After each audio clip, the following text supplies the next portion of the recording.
नमस्कार, सभी का स्वागत है। मंगला गौरी व्रत के बारे में जानेंगे। श्रावण मास के मंगलवार के दिन ब्रह्म मुहूर्त में जल्दी उठें। नित्य कर्मों से निवृत्त होकर साफ सुथरे धुले हुए अथवा नए वस्त्र धारण कर व्रत करें। माँ मंगला गौरी का, पार्वती का एक चित्र अथवा प्रतिमा लें। फिर निम्न मंत्र के साथ व्रत करने का संकल्प लें।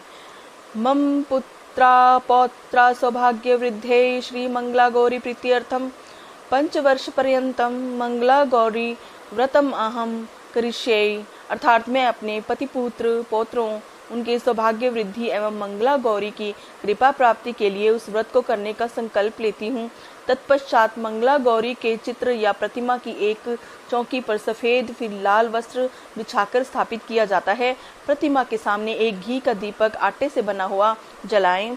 दीपक ऐसा हो जिसमें 16 बत्तियां जलाई जा सके। फिर कुमकुम गुरु लिप्तांगा सर्वाभरणं भूषितां नीलकंठा प्रिया गौरी वंदे अहम मंगला आहव्याम। यह मंत्र बोलते हुए माता मंगला गौरी का षोडशोपचार पूजन को करें। माता के पूजन के पश्चात उनकी सभी वस्तुएं 16 की संख्या में होनी चाहिए।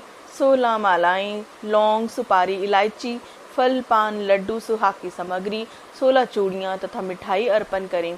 इसके अलावा 5 प्रकार के सूखे मेवे, 7 प्रकार के अनाज धान्य जिसमें गेहूं, उड़द, मूंग, चना, जौ, चावल, मसूर आदि चढ़ाएं। पूजन के बाद मंगला गौरी की कथा सुनी जाती है। इस व्रत में एक ही समय अन्न ग्रहण करें। पूरे दिन माँ पार्वती की आराधना की जाती है।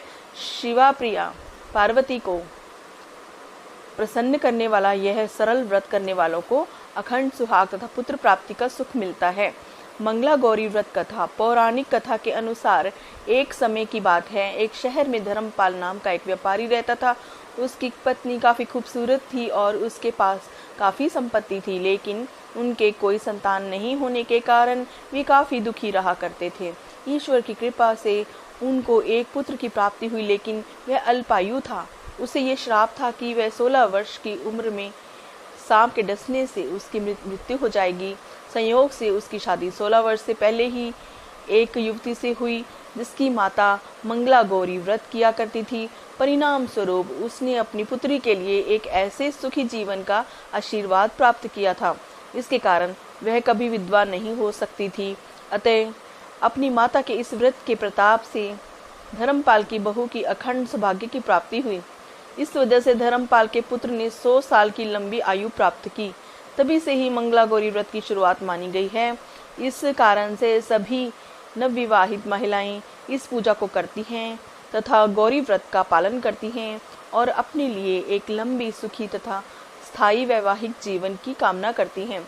जो महिला उपवास का पालन नहीं कर सकती वे भी कम से कम पूजा तो करती ही हैं। इस कथा को सुनने के बाद विवाहित महिला अपना सास तथा ननद को 16 लड्डू देती है। इसके बाद वे यही प्रसाद ब्राह्मण को भी देती हैं। इस विधि से पूरा करने को बाद व्रती 16 बाती वाले दिए से देवी की आरती करती हैं। व्रत के दूसरे दिन बुधवार को देवी मंगला गौरी की प्रतिमा को नदी या पोखर में विसर्जित कर दी जाती हैं। अंत में माँ गौरी के सामने हाथ जोड़कर अपने समस्त अपराधों के लिए एवं पूजा में हुई भूल चूक के लिए क्षमा मांगना चाहिए। इस व्रत और पूजा को परिवार की खुशी के लिए लगातार 5 वर्षों तक किया जाता है। अतः शास्त्रों के अनुसार यह मंगला गौरी व्रत नियमों के अनुसार करने से प्रत्येक मनुष्य के वैवाहिक सुख में बढ़ोतरी होकर पुत्र पौत्रादि भी अपना जीवन सुखपूर्वक गुजारते हैं। ऐसे इस व्रत की महिमा है।